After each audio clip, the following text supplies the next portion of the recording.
Cuando hablamos de calidad, solemos pensar solo en bugs.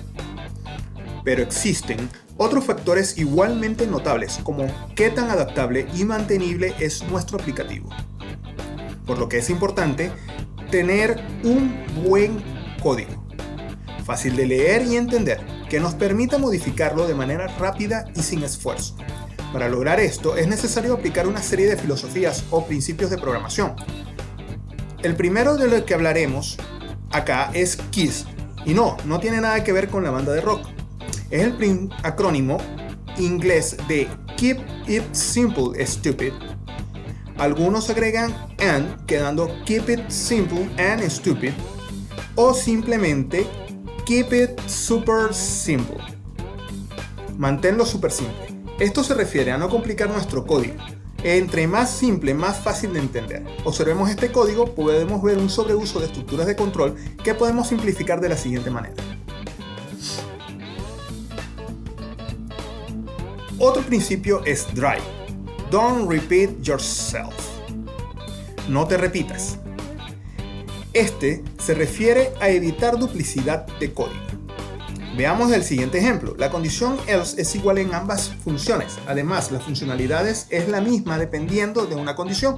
La solución es una sola función con la condición. Por último, hablaremos de solid. Este es un conjunto de 5 principios, los cuales se identifican con cada una de sus letras.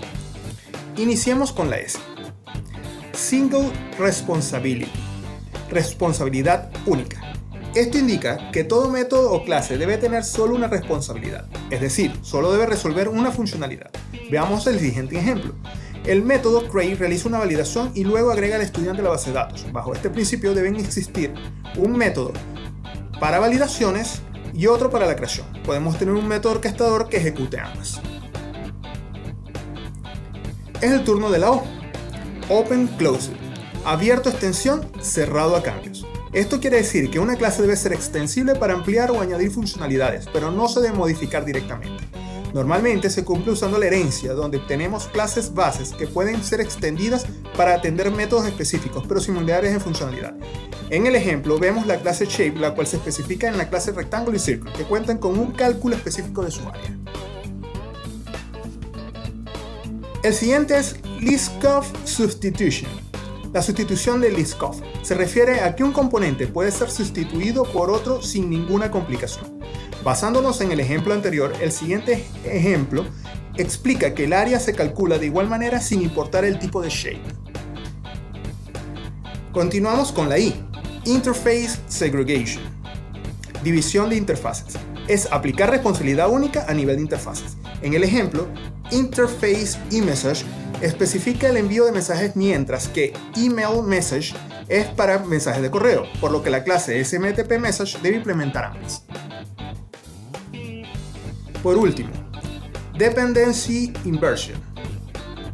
Inversión de dependencias. Se refiere a que una clase no debe depender directamente de otra, sino depender de abstracciones, y se usa para evitar el acoplamiento entre clases. En el ejemplo, la Interface eMessage define la abstracción, implementada por dos clases, y la clase Notification se basa en el método de la interfase, sin depender de ninguna implementación específica. Siguiendo estos principios estaremos más cerca de tener un buen código.